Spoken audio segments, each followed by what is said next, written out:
Welcome to the Nerd Party. I'm Darren Moser. I'm Philip Gilfus. I'm Daniel Prue. And this is City Alpha 3.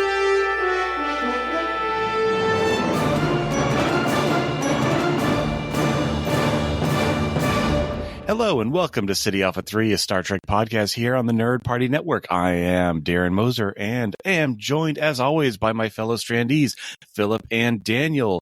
We're going to be talking Trek this week as always. Man, guys, 312 episodes. We don't usually say the episode number in our intro because that's just not a thing we do. We let the computer remember that here on City Alpha, and it just never makes mistakes. But man, that is a big number of like our second show. Sheesh. What's the milestone we're trying to hit here? 360 or 400? 347 sounds like a good number. We're past 300, so it'll be 360. That way we would come full circle. Yeah, there you go. Oh, yeah. Full Dyson sphere. Yeah, the full circle fleet. Exactly. Well, today we are going to be chatting about some animated things. Maybe it's because animation is not covered by SAG-AFTRA, or maybe not. Who knows? But there's been a lot of interesting animated things going on. We've had the launch of season 4 of Lower Decks. Did you guys ever think Lower Decks was going to get to 4 seasons when the first season dropped? It was good, but there was still I don't know if it had found its home at the very beginning. What do you think, Philip? Was season 1 of Lower Decks, did you feel like it was going to go long and far? I mean, it's one of those things because, of course, in the Kurtzman era, there's no longer the 7-season guarantee. Of course, there wasn't in the end of the Berman era either, but that's neither here nor there. But I mean, how many seasons any Trek series is no longer a constant, and so. But I get what you're saying. So Lower Decks, it was almost sort of this limited series feel, like, oh, this is this fun thing we're doing, but it's for fun. I mean, for money too, but for fun. And so no reason to think like this is going to be the flagship of the Trek franchise or anything like that. So you could have easily seen, it's kind of constant. Yeah. What did King say? He's like, it's constant as the Northern Star. It's kind of what it feels like. It's, you get one every year and 10 episodes, bing, bang, boom. What do you think, Daniel? Is Lower Decks going to have more seasons than Star Trek Enterprise? Because I feel like we're on that trajectory. I think technically, has season 5 been announced? I'm not sure, but I think so, right? I don't know. I think they did. They usually announce it before the current season. Yeah. Well, I mean, we'll see what happens, of course. But it's interesting because, one of these episodes is just a sequel to a different episode. So, I mean, I suppose if my point is there's no shortage of things to lampoon in Star Trek. So I think that's true. I think really, and of course it's only 20-minute episodes, 10 a year. So I feel like they have enough material to go for a few more seasons for sure. And they've already, I think so too. I mean, they already passed their, crossing the Rubicon. I was trying to think of the saying. I mean, they crossed the Rubicon in episode 1 of our story of Lower Decks can only go so far. It's like, well, that's not true. Once they, with the promotion. Yeah. I think season 4 is going to be interesting because it's turning some pages, which I think is good. Like they're getting promotion to JG. Mariner seems to be kind of finally moving out of her, fear of promotion. I don't know if that's going to stick yet because we've kind of seen that before. So we'll see. But, the characters are evolving and they need to, because you can't have like season 1, episode 1 characters for 5, 6, 7 seasons. Like that doesn't work, even in animated form. I'm looking at you, Simpsons. I don't know why I'm calling it Simpsons so the much. Longest running series in TV history where the children have never aged. Is that the one you're talking about? Yes. It's exactly what I brought up. But we also got an extra dose of animation for Star Trek Day that just passed, which I think, is it the anniversary of the airing of the Cage in 66, or is it airing of the... I always forget if it was the airing of the beginning, the Man Trap. Okay. Because the Cage never aired. The real beginning. Oh, that's right. I'm a Star Trek fan. I knew that. But Paramount gave us a very interesting very short trek. There's been some short treks too, so I don't know why they had to put the word very in front of it, but I guess animation's different, quote unquote. But we had to skin a cat, an animated short. And as you were saying, Philip had an interesting, really fun intro. It had the standard Star Trek ship flying in the Delta pattern, but it was fully animated.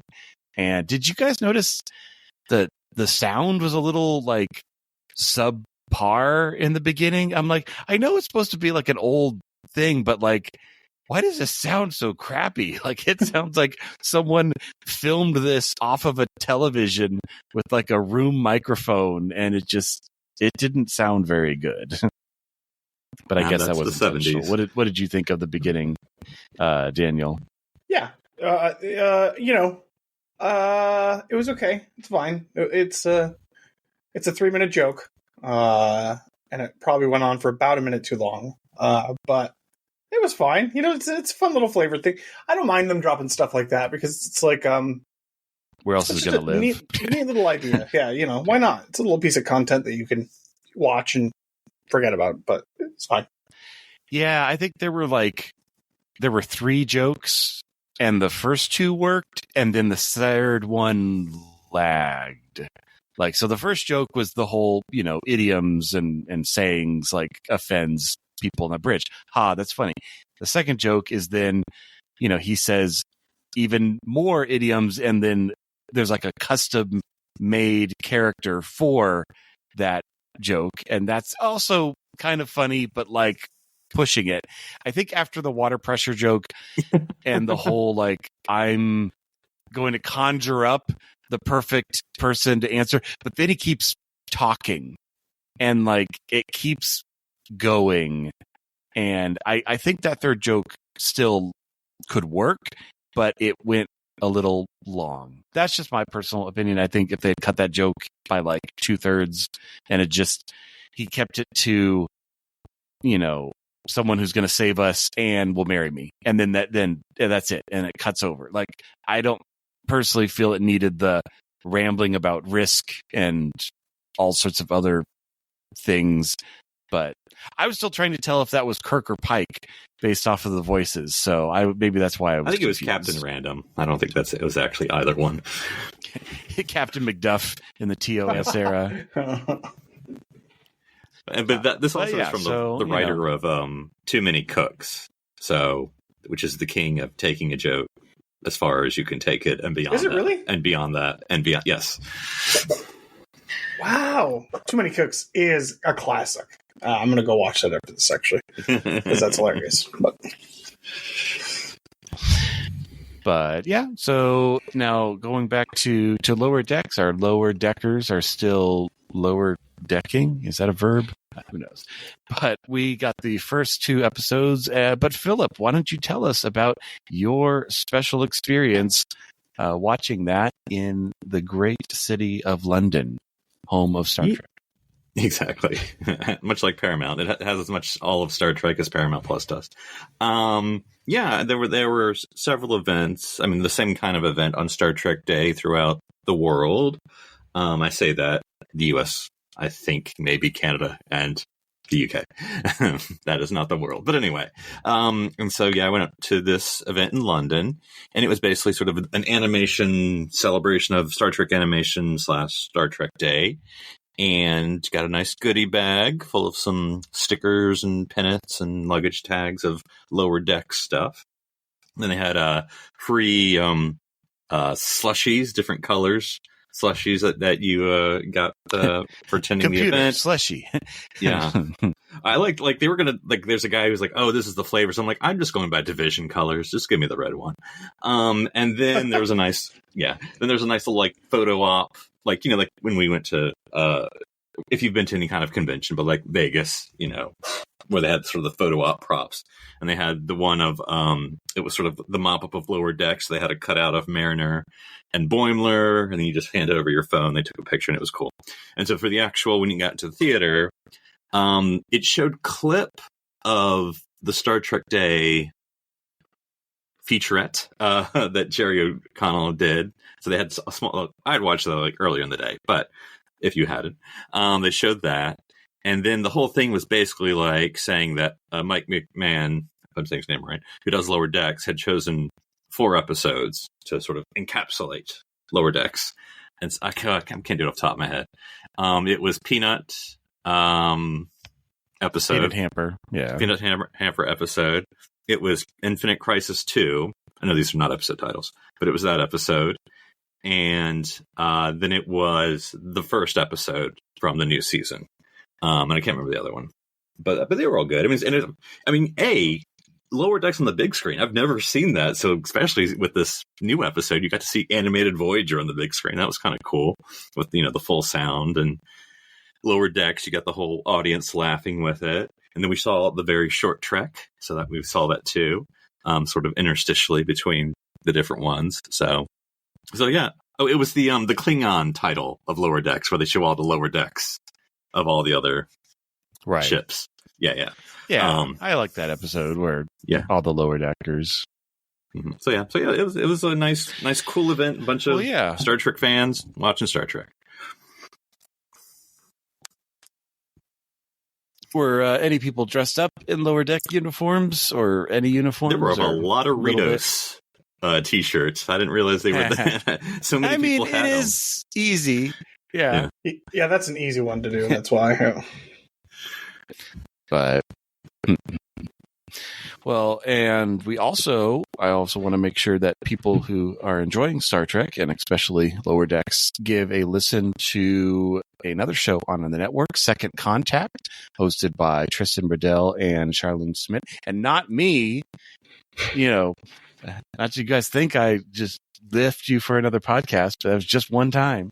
But no, this is our commentary podcast that does a live commentary on each of our Lower Deck episodes. They've released 2 so far for the first 2 episodes, and I listened to one of them as I was commuting, and even without being able to see the screen and just kind of going off of memory, it was still fun to listen, especially the first episode, as they are both huge Voyager fans. And I think we can safely say that episode 1 of season 4 was the Voyager episode.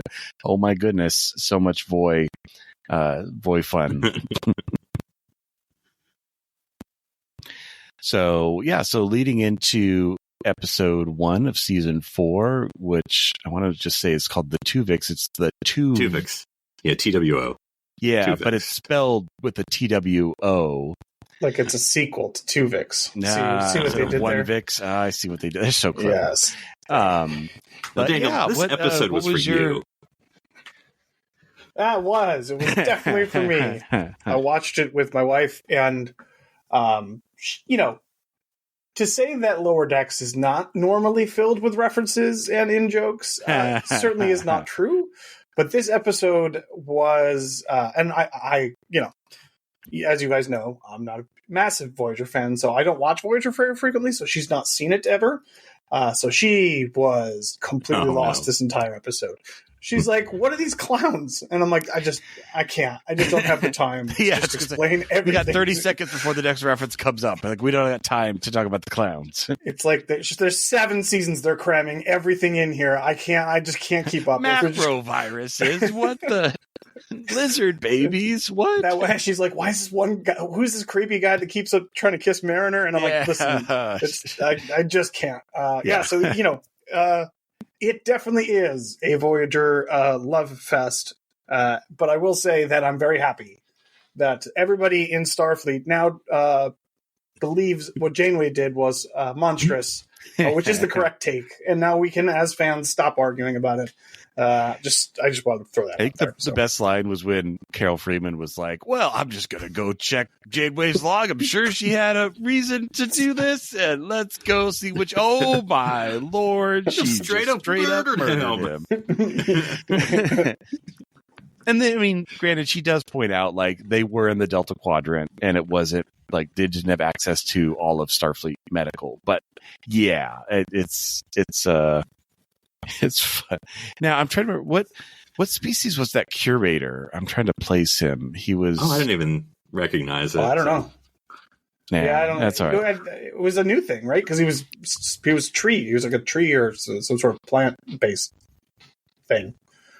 I think it was new. I think it was a new. Oh well, that might have been the curator from the second episode. That was the second plant based. Oh, you're talking about the guy. Yeah. Sorry, my bad. You said curator, and that guy just popped. Sorry, I meant the curator of the Voyager. Gotcha. Yeah, I don't know. I don't remember where he was. But yeah, no, that episode. It was a lot of. It was fun though. It was, I think the animators had a lot of fun when they combined people. Like, how do you visualize that? And I liked how every single one had a little bit of like the floral pattern somewhere on their uniform because that represented the flower. And yeah, it was funny though when just the whole premise of like, yeah, well, if you have a joined creature that doesn't want to die, and so their plan is to just make more joined creatures so that they can't, reverse us all. And it just gets out of hand, but it's pretty funny. Plus all the Voyager references. I mean, that's pretty much the episode. Do you remember? Because I didn't want to go back and watch the first scene again. I just forgot about it. Do you remember what their destination? They were bringing Voyager to a place, Earth, and I thought, was it Earth? Yep. Okay, that's why it's there at the end. I mean, Okay, that's what at first I was thinking, and I thought it would have been clever if they did it.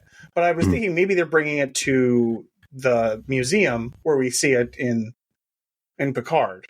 Yeah, I was thinking that too. Oh, it's a Rigelian. Okay, sorry, I was just looking up the name of that. It's that kind of guy with the purple markings we saw on that other California class in earlier seasons, but not a normal. Yeah, I'm trying to look up on why it is going to Earth, because I thought that too. Like, be a museum. Is it just there's also another museum?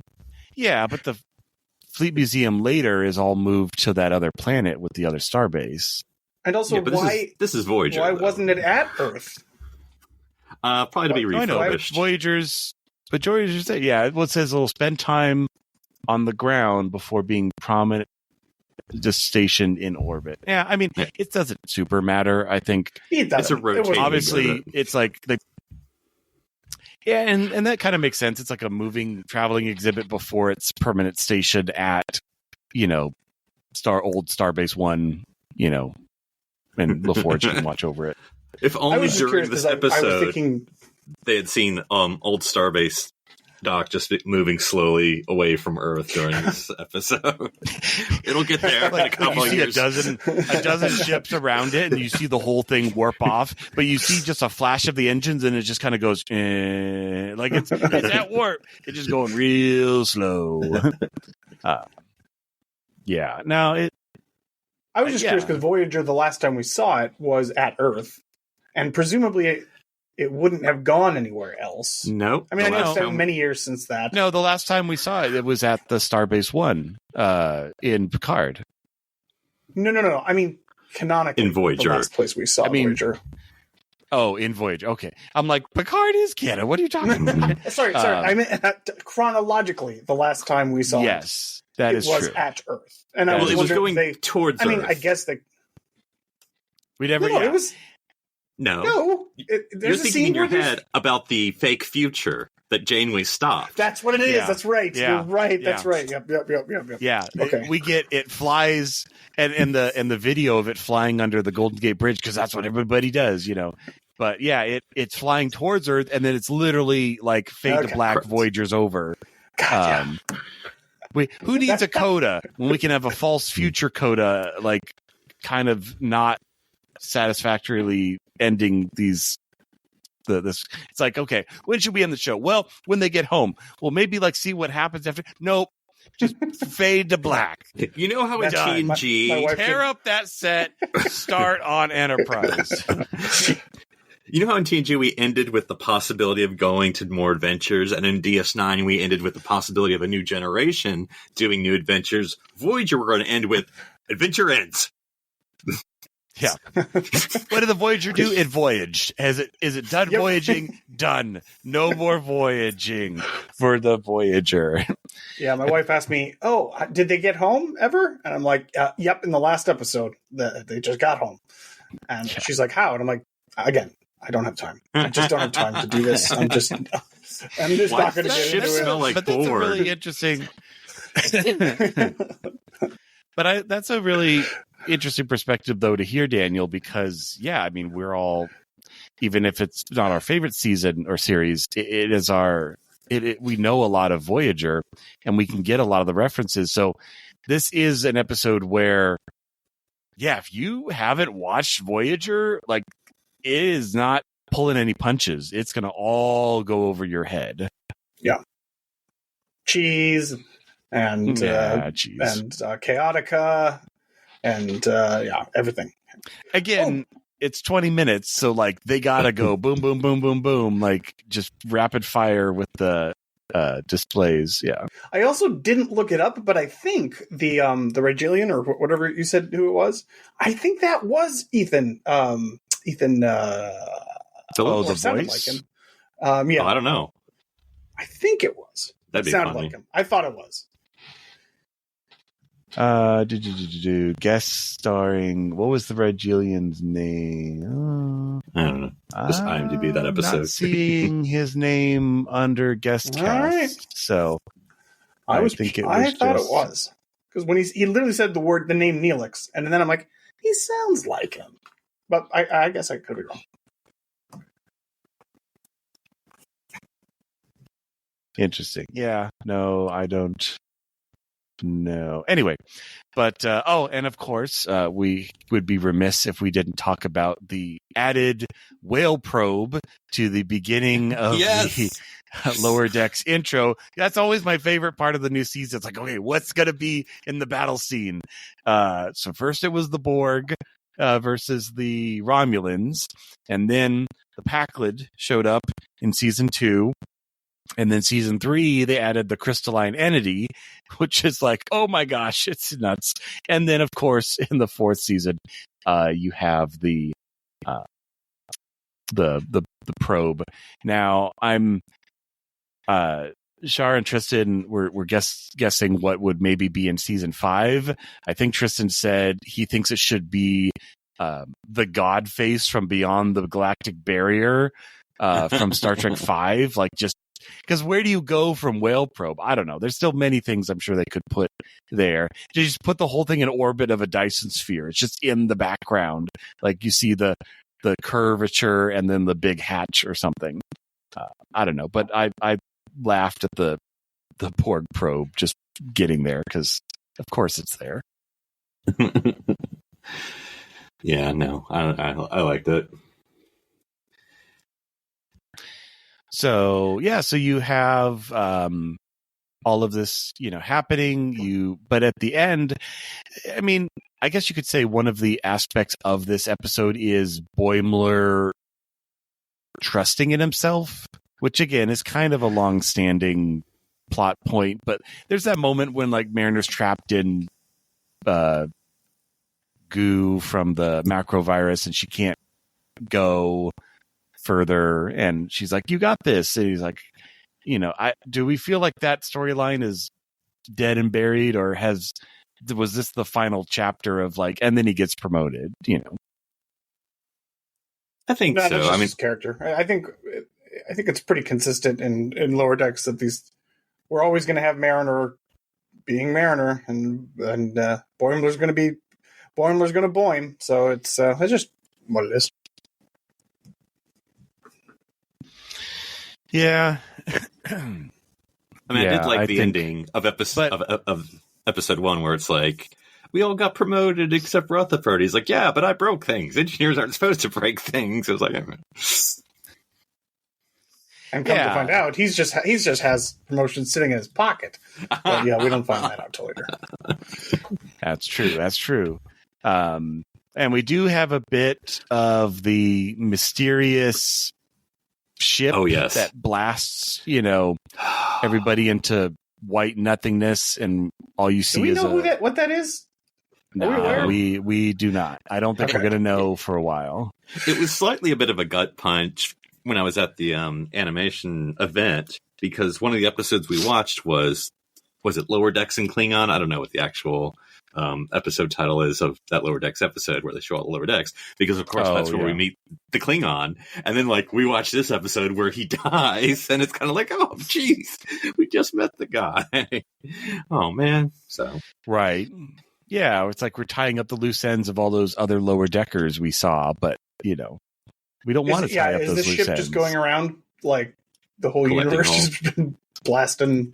Yeah, it feels like their solution to, we want some sort of overarching plot, but we don't want every single episode to deal with it. It's not like the Packlids, which were way more a part of each episode. This feels like it's going to be the background mystery Spock shuttle for 9 episodes, and then episode 10 we're going to finally solve it, and then boom. It just feels like kind of a waste. If they do that, it just feels like a waste of time. Like, why spend 2 minutes every episode? Like, we now know what it does and what it can do. It just feels like at this point, if it's just repeating it, I'm not sure what. That's true, and we'll see if they put it in every episode. It might be 1 out of 4 or whatever, but I think you still need to have it a little bit to build suspense, though. If you don't see it for like a month, and then it's like, oh yeah, that's right, that thing that obliterates people. So yeah. Before you knew what it was, you were animating it and animating it and animating it. All I'm saying is they could have fit at least 3 more Voyager references in. I think they're capped out on the Voyager. Yeah, I think the only I have to watch it again, because there's always so many things in the back. But I don't think I saw any references to like the Alice ship. There obviously you can't have all the references, but there's still a lot. There were many, many, many. I like the holograms too. That was the clown and the Chaotica and what Michael, what's his name? Sullivan. Yeah. I miss my wife. I know. Why do you keep saying that? That's so weird. Because Janeway deleted them. So, but yeah, and I think the solution that they came up with of okay, this is an unholy, ungodly mess of people. We have to separate them. It was kind of like, okay, that makes more sense. It's if they were all still individual pairs, then you have that ethical dilemma. But at that point, it's like, no, we're putting them back. Yeah, they sillied themselves out of the conundrum. So they could just sort of, let's just get them all separate, which was because they were all just a big giant meatball. Yeah, so it's like a Cronenberg monster or something. Yeah. I think who is now, of course, in Star Trek. But we did get a Star Trek first. This is the first time we've ever seen a provisional rank get promoted. Because T'Lyn went from provisional ensign to provisional lieutenant junior grade. Yeah, and I think it also made more sense because I don't think I really realized, I just thought those badges that the McKee had in Voyager were just something Starfleet made up. Or actually, no, I thought they were Maquis badges. I didn't realize they were the equivalent that we give to people who are not in Starfleet.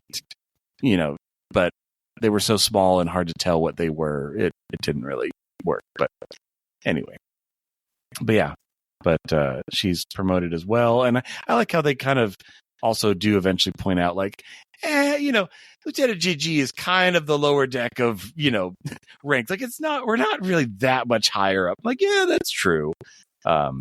They get to boss some ensigns around, but it's not, they're not like commander, or something like that. We're never going to see that corridor again. I know. Here.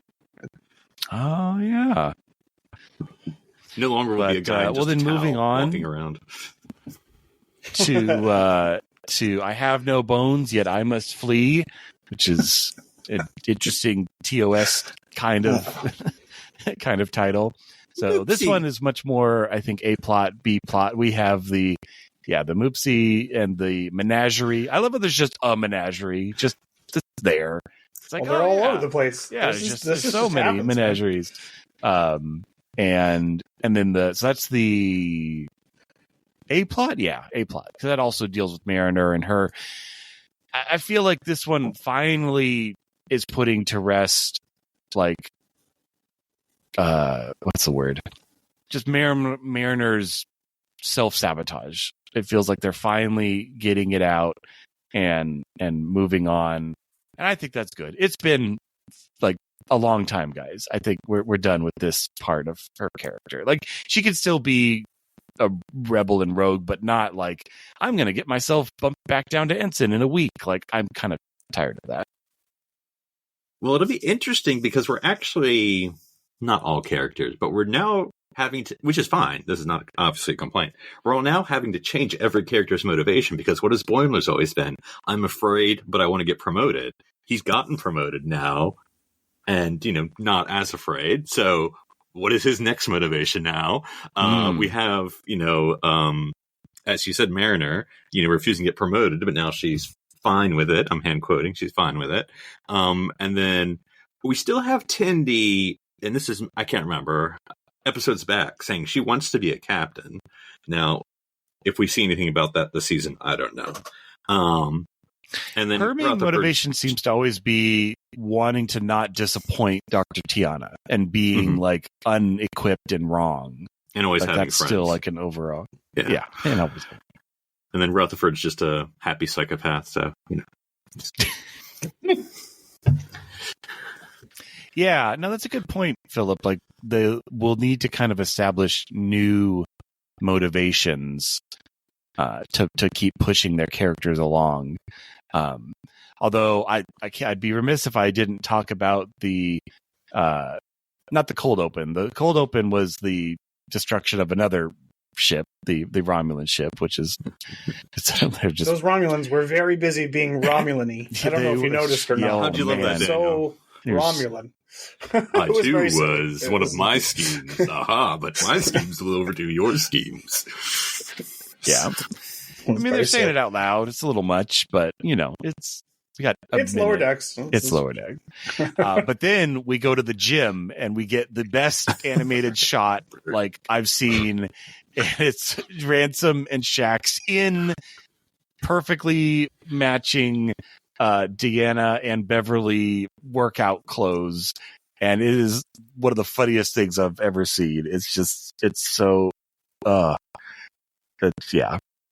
and it's just like, hey, anybody can wear these. This is, I don't know what your guys' problem is. The official workout clothes of Starfleet. Sure.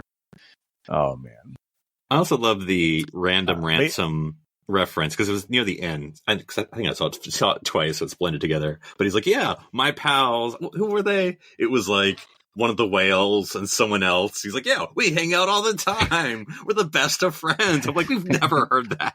We've never heard. You just picked two people at random, writers.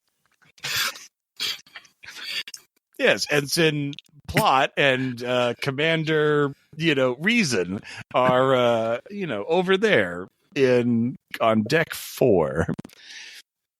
So is this new Ensign? Do you think he's going to come back? Or do you think he's just for that episode? Oh, I think it was that episode.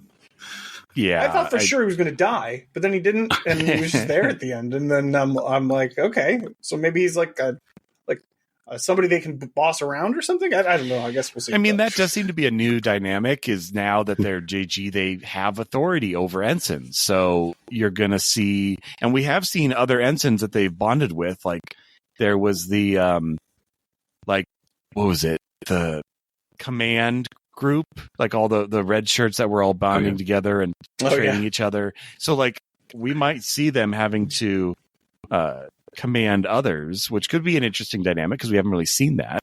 They're all equal at the bottom when they're all ensigns, but now they're not. I forgot what happened with Mariner and Jen? Are they still together or no? I don't remember it. Yeah, I know.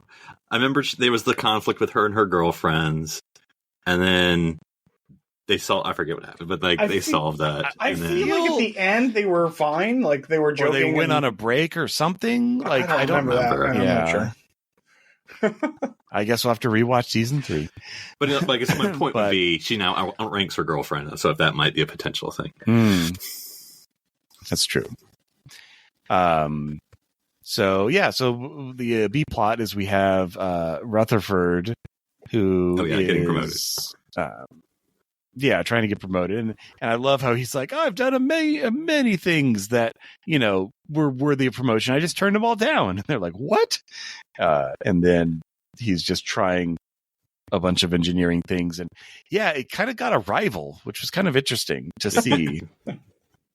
Again, a character we won't see again. I don't think. Yeah, I don't think we're going to see this guy again. No, we'll see them in like 8 episodes, and then it'll be just a good payoff joke, Right. Yeah. It's like we've seen that, maybe not in Star Trek, but in other shows where it's just like so-and-so, and then their eyes narrow, and they're like, it's you, Now, Darren, I did love the I was just going to say, I did love the end of that plot that I love how hyper competent and like awesome the environment is to work in, because all she does is ask for the promotion. Hey. He's like, you just can he get promoted for any of those dozen things he did? And they're like, oh yeah, sure, here. Oh, sorry, we only have one replicated today. It's like, wait, what? I don't know why that line hit me so hard, because I don't even work. I'm a student, but like, wait, we can ask for things that we deserve. I was like, that line hits so hard, and I don't know why it does. Yeah. Yeah, there's some millennial angst there in that line for sure. But and then you get but no, that also is developing Tendi and Rutherford a bit, because she's worried about their friendship changing if he's not at the same rank, which I'm sure can happen, because you're now in meetings and other things that your friend is not, and that changes the dynamic. Now, have I've they not been in a rank structure, so I'm guessing. But have they abandoned, or do you think? I'm not saying what you prefer. Do you think they've gone away from the will they, won't they, or do you think they'll come back to it with Tendi and Rutherford? I mean, it's hard to say. Yeah, it's weird because it's like kind of there all the time still, I think. I don't think it's gone away. I just think they're not focusing on it, which is, I think, smart, because it doesn't have to be there all the time. Actually, I was getting more of a vibe with Mariner and Ransom in that episode, but which we've done before. So I mean, this is kind of a thing. I feel like that horse is dead. I don't think we need to go any further with that. It's, if anything, it's just a competent boss. But yeah, and then but I don't know, with the will they, won't they. It is always tricky though when you do that, because now, I mean, we've seen that happen in Star Trek with Picard, of like, with Commander Darren, and it's like, do they put them in dangerous situations, and how does that work? And it's interesting because I thought you were going to say. Go ahead, go. I was going to say, now that they're introducing T'Lyn as the fifth Beatle, it'll be interesting because that was sort of Tendi's got her, and then in the episode 2 she was with Rutherford. So it's like, is that like a throuple? I mean, I don't mean it that way, but like, is that a throuple, or is that like, because Tendi can only be with one? It seems the way they're writing, but how are they going to mix T'Lyn into the mix? You mean as far as friendship? As far as like plotting best friends story. Yeah. Well, I mean, they're using T'Lyn as like the new girl, like transferred from another school, and now I'm here with you guys. I don't know, Cousin Eddie school, but it's the same vibes.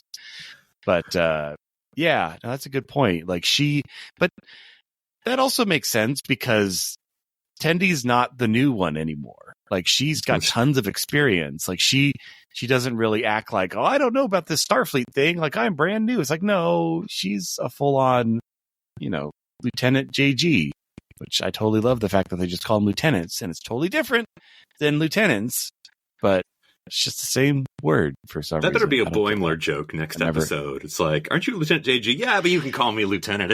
It's fine.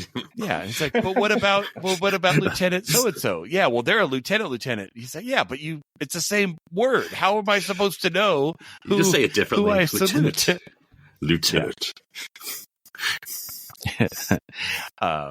Well, and then I was trying to think, like, what was Boimler doing during all this? That's right. Boimler gets his new room, quarters. And I was cracking up when he was right under the nacelle, and it was just blaring red light.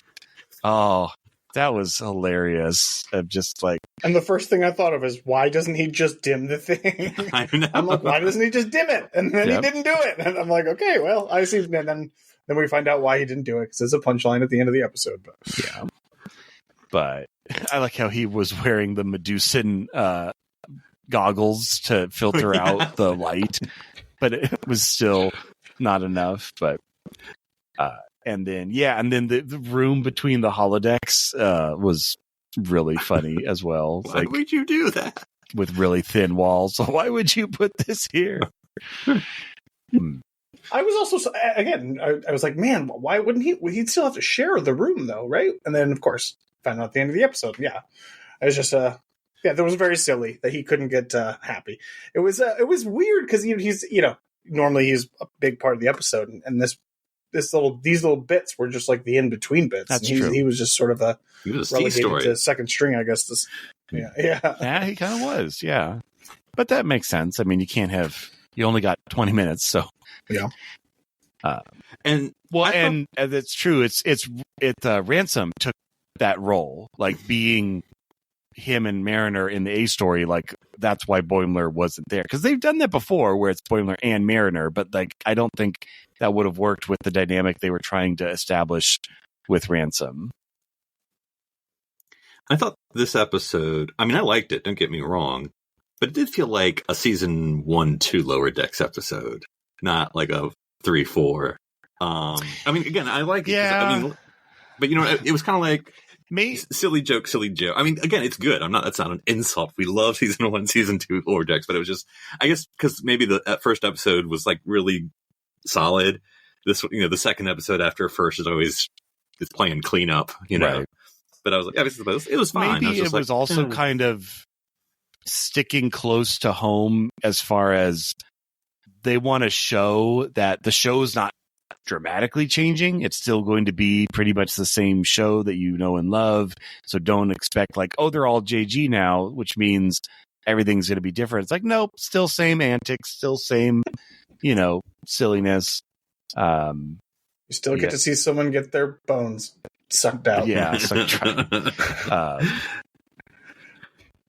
I also thought, you guys can tell me, I don't think the people are the villains. They're like, at the end, it's like, oh, it was those two guys. I'm like, yeah, they were trying to get loose. That's what you would have done in any episode of Star Trek. Yeah, I thought that was a little forced. I'm like, it's not like they were trying. They're captured. Like, they wanted to get free. It's like, yeah, whatever. Yeah, it kind of worked. I was a little weird, but the whole like, well, we're just going to leave them for the next check-in whenever. It's like, okay, sure. Is there a new curator that's going to watch over them? Maybe? Who knows? Anyway, but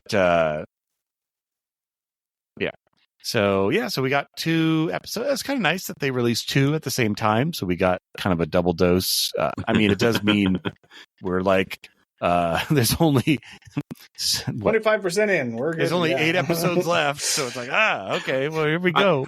Considering the current environment, it may not have been the smartest move. They're like, because we have so much coming. We actually have nothing else coming. Oh, okay. Maybe we'll wait. This is it. Right. They're like, new Lower Decks release dates of one a month for no reason over the next 15 minutes months. Each. Yeah. Parts 1 and 2. So in the next episode, in the opening of the next episode, is it going to be what is it going to be? Is it going to be a Cardassian ship that gets blown up? That would be good. I was going to say, what lower decks haven't we seen? Ship? We've seen Borg. Yeah. But a Cardassian one would be good. There'll probably be a Ferengi at some point. They're always stumbling onto silly stuff. Well, there is a tease from the trailer. I'm not spoiling anything. It's you can see the trailers. Right. Quark is going to come again. I don't know if it's Armin, but I mean, we saw him like it was in the season trailer. Like he's like shooting something, like party something in the sky or something. I don't know if they go to Deep Space Nine again or what, but. Are they going to do a whole? So we did a Deep Space Nine episode, right? We did a Voyager episode. That's true.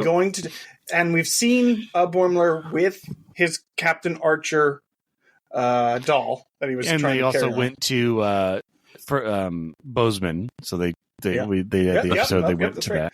Enterprise East should be around. So Maybe I feel like that earlier season when they have like they go on the ride and the Phoenix and all that, like that feels kind of like it was covering a lot of that territory. Not that you couldn't, but Enterprise kind of more worked in here and there on the fringes rather than here's the visiting the Enterprise in the museum. And they even referenced that in the Strange New Worlds episode that they visited. Yeah. So it feels more like it's dabbled in throughout. It's not here's the Enterprise episode. I feel like everything, we talked about this a lot in our history, but like for a very good chunk of time, everything that was nostalgia fueled was TOS.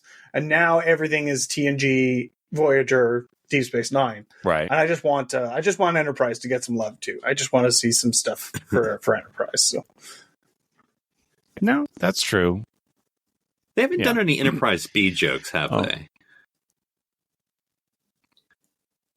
Oh man, if we used Lower Decks to canonize what happened to the Enterprise B, that would be amazing. We could see it. They could fall through a wormhole or something, and they could say Captain Harriman. Captain Harriman, he's a legend. Oh man, he's Alan my third person to come out. Meet. They could have him. What's the guy's name? I can't remember his name. He's still around. The actor. Alan Ruck. Yeah. He could come back. That'd be fun. That'd be cool. I mean, what's this? Calling me and Secession ended. He's available. Well, I mean, not right now because. Actually, no, he is. That's animated. Different rules. It's animated rules. Yeah, that's right. It's so weird, guys. I don't understand that. I live here, but man, that doesn't make sense to me. But okay, yeah, it's interesting. All right. Well, yeah. So we've had 2 great episodes of season 4 of Lower Decks. Not that we'll be covering that every single week here on SETI Alpha 3, but it's always fun when a new season begins, and who knows when we're getting more Trek after that. So we're going to enjoy it. We're going to sip from that bottle of Trek gingerly so we don't run through all of it. But no, I think I like overall, my final thoughts, I like the direction they're going. I like the promotions. I like the character growth. I think if they were still ensigns and still wanting to not be promoted by the 4th season, it's getting a little old. So I think they held on as long as they could, and now they're moving it forward, and I think appropriately. What are your final thoughts just on the beginning of this season, Daniel? Good. I feel like, you're talking about the changes with the rank and all that sort of stuff. I think it's just going to be like you said in episode 2, more, it has a flavor. It's Lower Decks. It's still going to be wacky, zany, silly, Star Trek-y stuff. So, I liked the first 3 seasons. I'm sure I'll like season 4, even if there are some minor changes to the formula. And that's good because, you don't want to get stuck in a rut. You don't want to be, exactly the same, and you want there to be growth and stuff. So I'm happy about it, and looking forward to it. And what do you think, Philip? Any final thoughts? I mean, I think we kind of were joking about it. I don't think one would say Lower Decks is the flagpole of this era of Trek. I don't even know what to call it. Kurtzman Trek. But it is a constant because, I mean, Discovery's ending, Picard ended. Constant as the Northern Star. Prodigy's off.